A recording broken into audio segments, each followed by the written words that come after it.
Hi everybody, welcome back to another episode of Nique Tan Chats, my magic and mostly mentalism review show. My name is Nique Tan, and on today's episode, I'll be talking to you guys about the mentalism of Scott Creasy, and I'll also be doing a quick review as well as a giveaway of a copy of his book, Secrets.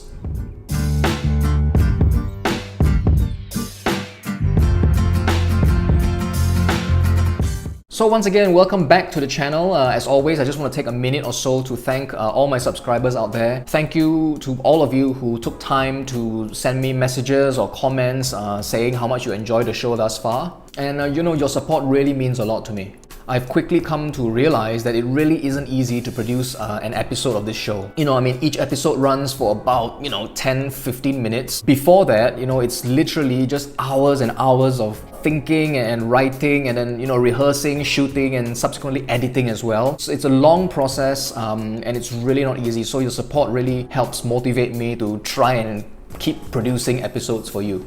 For those of you who are not yet subscribers, please take a look around my channel, have a look at the other review videos that I've done, and if you like the content that I put out, if you find the videos interesting, you've gotten some value out of them, please subscribe to my channel.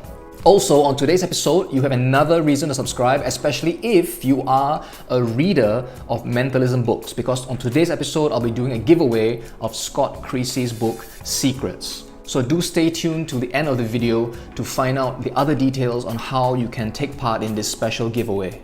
So today we're going to be looking at Scott Creasy's Secrets. Now this is a hardcover book. It's 220 pages. It contains 15 routines and variations of those routines, and also 15 essays from the mind of Scott Creasy. Now before I tell you what the book is about, I think it's good to start with telling you what the book is not about. Now this book is not about new methods. So if you're getting this book expecting to find some hidden, shiny, new method of some kind, you are probably going to be disappointed because that's really not what this book is about. In Scott's own words, those are not the real secrets. So in fact, this book is about the psychology, the theory, and it discusses real-world applications for performing mentalism as psychic entertainment. So if you have been involved with mentalism for any number of years up till now, I'm sure you would have heard of the name Scott Creasy. Scott is a mentalist from the UK, and I really wanted to do this episode to show him some love, because I've been fortunate enough to have been able to correspond with him on and off for the past, about a decade. I remember that the first time I sent him a message was in 2012 when I had a question about one of the PDFs that he had released at the time. And I still remember that I was really so surprised that he actually responded to my message, because not everyone responds to our messages, right? And some respond to you and then they stop responding to you after they become famous. Yeah. So in all our messages and our emails, our exchanges, he's always been very generous, he's always been very kind to me. So in fact, I consider Scott Creasy like a sort of a distant mentor to me when it comes to mentalism. So Scott has released many PDFs over the years. I've probably bought most, if not all of them. In addition to his PDFs, Scott has also created some physical props as well. This one, for example, this is the BIP book. With this book alone, you can do like a whole close-up set with a group of people. The BIP stands for the British Institute of Parapsychology. I liked this so much at one time. I even made my own version. I handmade my own version and I changed some bits of it to suit the demographic that I perform for a little bit better. This one is called TIPS, T-I-P-S, the Institute of Psychic Studies. So if you're interested in this, do check it out. The BIP book by Scott Creasy. I know the guys at Alakazam like this a lot. In fact, Steve Della even incorporated one of the reveals from the BIP book into his Will to Read as well. So you can perform the BIP book in conjunction with Steve Della's Will to Read. Something else that I really like, I don't think many people know about this for some reason, this is the Sudoku book. This is like disguised as a Sudoku and a word search book, but with this alone, you can perform a whole mentalism act. You can reveal thought of numbers, you can reveal two thought of words, both using different methods. You can do a drawing duplication, and finally you can also perform a magic square as well. Alright, this is really clever, it's such a charming thing, and I really like this a lot. I relate a lot to Scott Creasy as well because I know he also loves arts and crafts, and he has produced some downloadable videos teaching some of his envelope techniques, which involves a lot of arts and crafts and making stuff up, which I really enjoy as well. If you love envelope related stuff, you should really check out his videos, Envelopologist. On that video itself, there's a technique that has replaced completely an older technique that I used to use. His switcher vote as well, something I've not made up, but I really think it's so innocent looking and it's really, really clever. And also, I highly recommend his empty multiple out envelope, because that is something so versatile. I use it at every opportunity that I can in my stage show and currently in my virtual show as well. So with these 3 videos, Scott has given me tools I know that I will use for the rest of my life as a performer.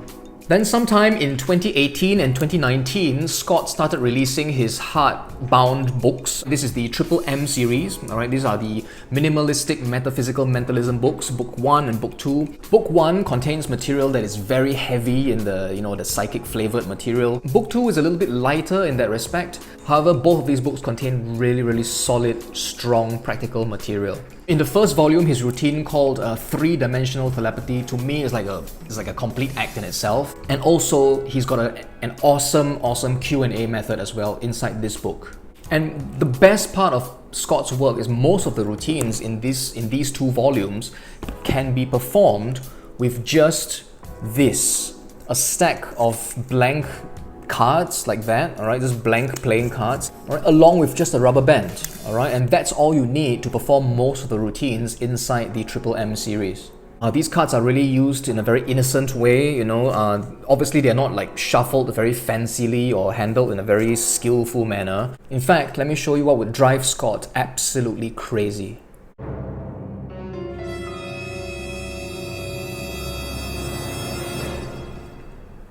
Are you a Sagittarius?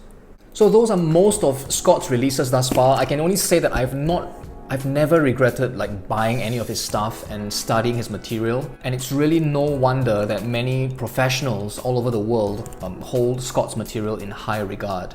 Now, I mentioned to you that Secrets contains both routines as well as essays. Now, the book is organized in quite a logical manner, and what I mean by that is Scott will give you an essay and an observation of some kind, and following that, he will illustrate his point by giving you some routines. Okay, so the routines that follow the essays kind of illustrate the point that the essays were trying to make.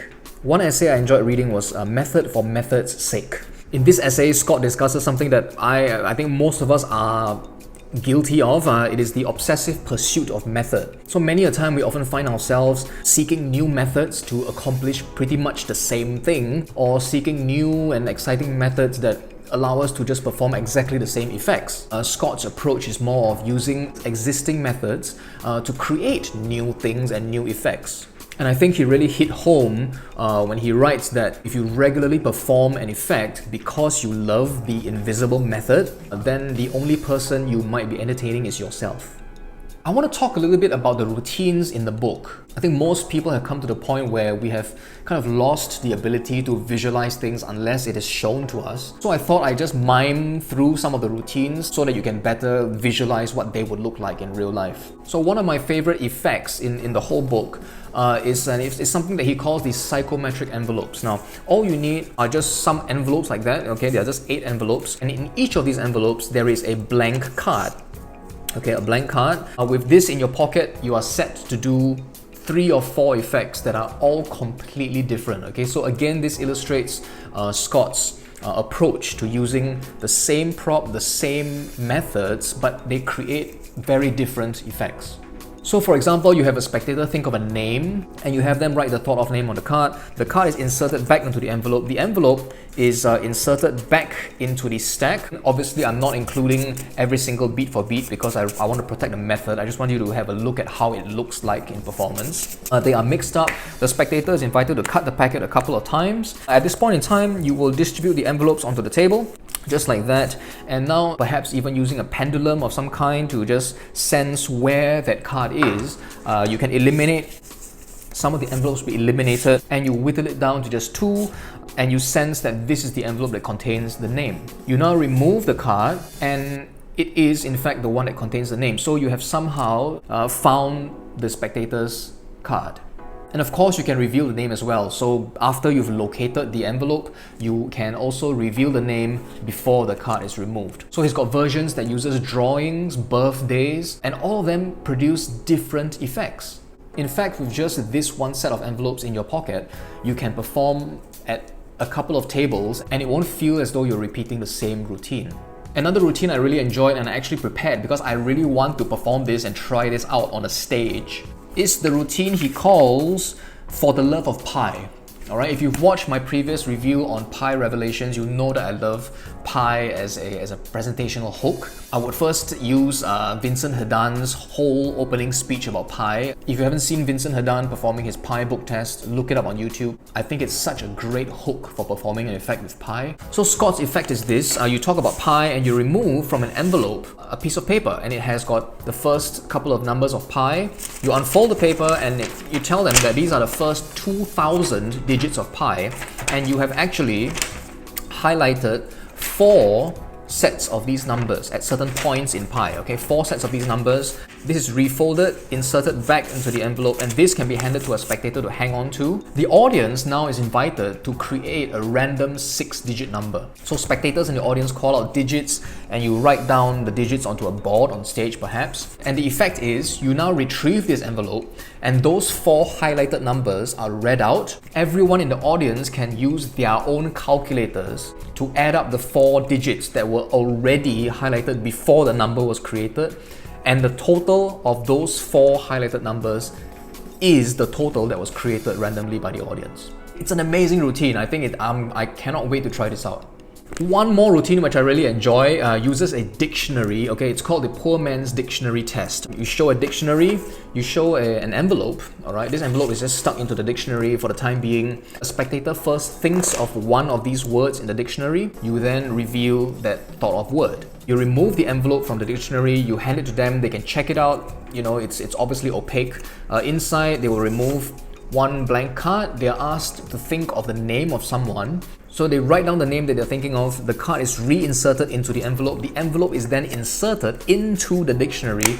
The dictionary is then handed to the spectator. They can look it over. Obviously, nothing can be seen at this point in time. However, you can reveal the thought of name.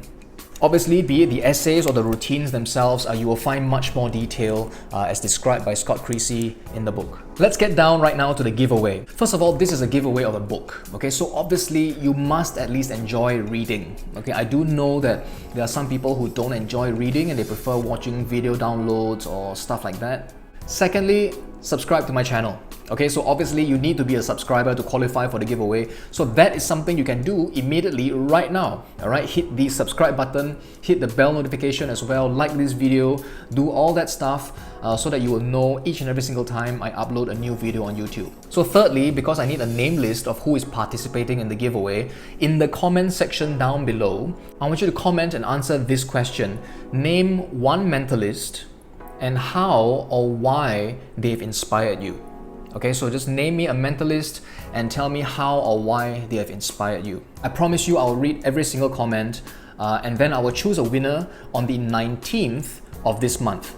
Simply come back to this video on the 19th. I will key in the winner's details in the comment section down below and I'll pin it to the top as well. So on the 19th of June, I will do that. If you want to find out who has won, come back to this video, look at the pinned comment right at the top to see if you are the lucky winner of this book. So that's all for today's episode. I hope you enjoyed watching, and if you do want to check out more of Scott Creasy's work, please head on down to his website. I will leave his link right over here and also in the description box down below. And if you do decide to get some of his material, I hope that it will leave you inspired by his philosophy, his approaches, and his methods when it comes to performing mentalism. Take care, stay safe, and I will see you again on another episode of Nique Tan Chats.